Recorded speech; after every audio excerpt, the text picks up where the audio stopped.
This NBA offseason has been very exciting and it has been headlined by a lot of different stories. Of course, we got an action-packed free agency that's been very fire for the last 2 days. We have Dame requesting a trade. We have James Harden getting traded. It's been a lot of stories, but I think one story that has gone under the radar is how the Rockets are rebuilding. I think they are doing an amazing job during the rebuild. It all started in 2021 where they drafted Jalen Green at number 2, I believe, and then they drafted Alperen Sengun, Usman Garuba, and Josh Christopher all in the first round. To me, they had the best draft that draft, and that just kind of started off their rebuild. Previously, the year before, they traded James Harden, which is probably their second best player of all time in that organization. So they had to go into a rebuild, and they started off very quick with drafting Jalen Green coming out of the G League. One of the best prospects we've seen in a long time, and then you get a steal at number 16, I believe, with Alperen Sengun, and then you just get some backup pieces and Josh Christopher and Usman Garuba.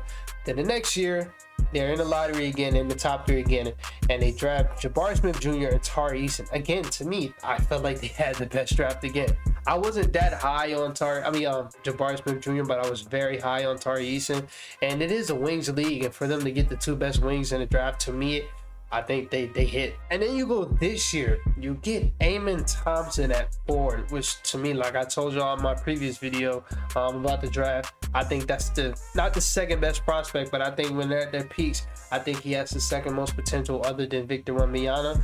Then you get a person that should have went top 6, top 7. You get him at 20 and Cam Whitmore. To a lot of people, he was one of the most talented guys in the draft. Some people wanted to draft him at 5. So over the course of the years, you get Jalen Green, Alperen Sengun. They're kind of staples in your young core. Then you go the next year, you get Ty Washington. I don't know why I said him, but Jabari Smith Jr. and Tari Eason. Tari Eason and Jabari Smith Jr. are staples in your rebuild. And then you go this year, you get Amen Thompson and Cam Whitmore. Again, Cam Whitmore was supposed to go in the top 10. You get him at 20. They're doing great things over there. And then you go into this free agency. Even though the deals are not too sexy, you got to realize this is a Rockets team. They're not trying to win anytime soon. They're not trying to win a championship anytime soon. They're trying to win games, of course, because you don't bring in guys like Fred VanVleet, Dillon Brooks, and Jock Landale and say you're not trying to win. Of course they're trying to win. You also don't bring in Ime Udoka and say you're not trying to win. They're trying to win, of course, but these 2 guys are not going to get in the way of them winning a championship. Like, they have a long time till they get to that. But you go in here, you get Fred VanVleet and Dillon Brooks. This was a perfect offseason for them. Just to break down the team, we can go straight to their backcourt. I think they're stacked in both positions. You got Kevin Porter Jr., Jalen Green, Amen Thompson, and Fred VanVleet now. At first, I wasn't too keen with the Fred VanVleet addition, but like when I really thought about it, I really do like it because I do think he fits perfectly with the whole team. The one thing I just hate about Fred VanVleet, he can become a shot chucker at times. And I do love him more off ball, but I do think it was just at times he just had to. He just had to. Because look at Toronto, they didn't have that much offensive options, but they have like 4 or 5 in the Rockets. So I think he's going to be able to play a lot more off ball.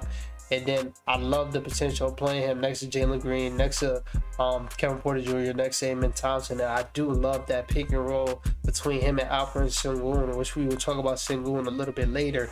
But I just love the addition of Fred with this team. And then, like I said, you draft Amen Thompson, who is just, he's going to fit perfectly. A lot of people talk about his shooting, but it's just you can't teach athleticism and speed, bro. And he just has it all when it comes to that. And his ability to get 2 feet in the paint every single possession is going to create so much for this young team. And that's why they're going to be a very good offense from the jump. Just because of him, and they already had the surrounding pieces.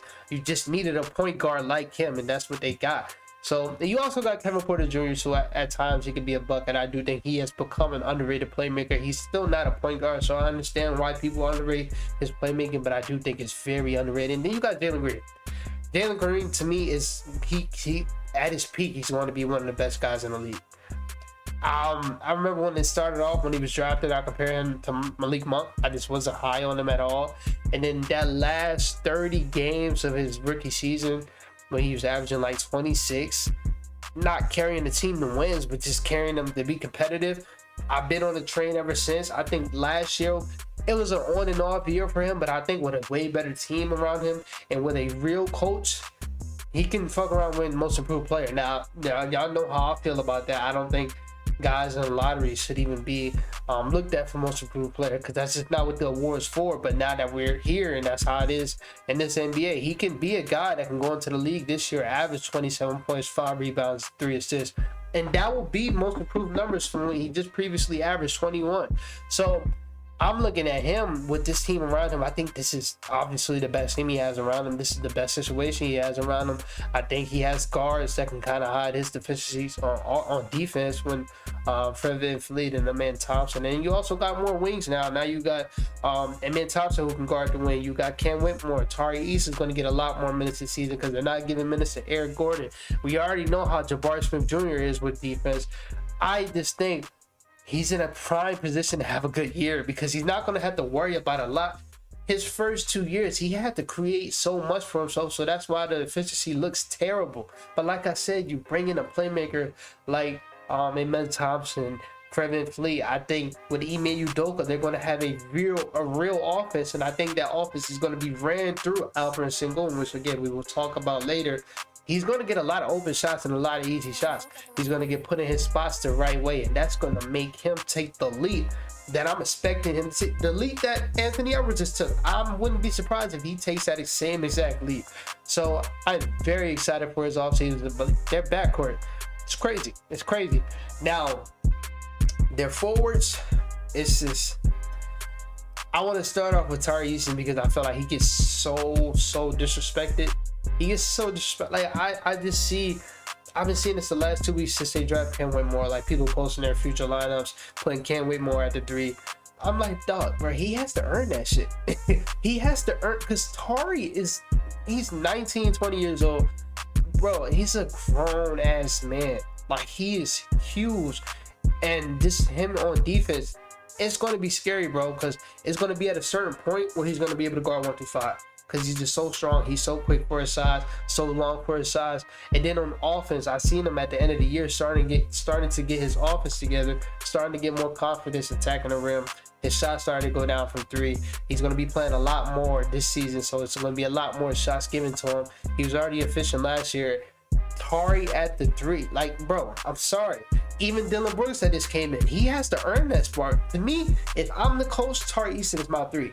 And the only reason why he loses that spot is because Dillon Brooks goes crazy in training camp or something like that, or Cam Whitmore just shows why he should have been top 5. Like, but other than that, Tari Eason's the 3. He's a 3. You just need a guy like him, a glue guy that can literally do everything you need other than playmaking, but can rebound the ball, shoot the ball, score, defend any position you want him to do, dive for the loose balls. You need that. You need that for a championship team, and they're not a championship team now, but they're trying to build towards that. That's why you signed Ime. That's why you signed Fred. You signed Dillon Brooks, guys that's been in big high moments. That's why you signed those guys. So the way Tari plays, he's like, he already has that mindset. So you're going to need that at that 3-point position. I mean, at the small forward spot. So, like I said, Tari should start, and we will be getting y'all will be getting a Tari breakdown this summer. But then you signed Dillon Brooks again. The money wasn't too keen. What, 4 years, $80 million? That's kind of crazy.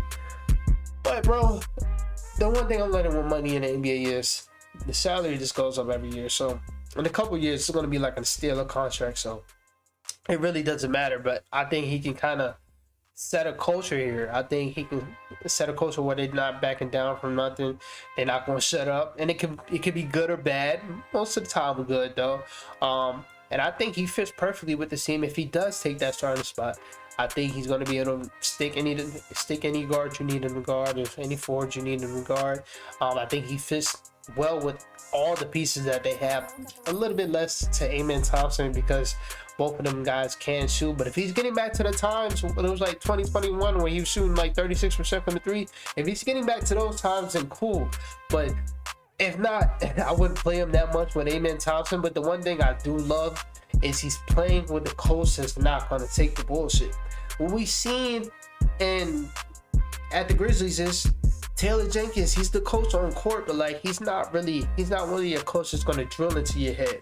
Like what we've seen from Ime just in 1 year, he doesn't take no bullshit. Yo, Tatum he always had the capabilities to be a great defender, but he never did it. never did it at all. You get Ime, niggas elite. Sorry for saying that word. I'm trying not to cuss my videos, but you get Ime, he turns into elite defender. You get Ime, Rob Wills, all of a sudden elite defender. Same thing with Jaylen Brown. Like, Ime's not gonna take no shit, and I just said I'm not gonna cuss, but Ime is a perfect fit for Dillon Brooks, and I think that's gonna make this team go to another level when you have a smart Dillon Brooks. And then if you have a smart Dillon Brooks, then I understand him taking that starting spot for Tari. And then the last four we want to talk about is Jabari Smith Jr. I am not high on him at all, but I do love him for this team because he just brings the stuff that they don't have: post defense, a shot blocker, a shooter, an elite shooter at that. I think he's going to be a better shooter this year. I think he was kind of on and off. This is just a rookie year, but I think he still has the capabilities to be an elite shooter. And like I said, he's going to be arguably their best defender next to Dillon and Tari. But that's just a perfect guy to have next to Alperen Sengun. And then to talk about Sengun, to me, shout out to Dillon Brooks. This is Sengun's team. I'm sorry.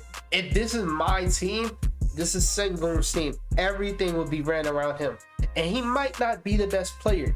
He might not. You might think Jalen Green's better. You might think Fred VanVleet's better. But this is Sengun's team. If you run things through him, this offense can be really good.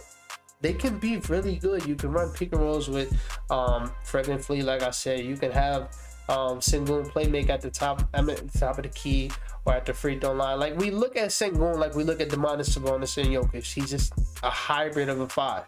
He can do anything you want. He can score. He can score in the post, score on the outside. He can playmake at an elite level.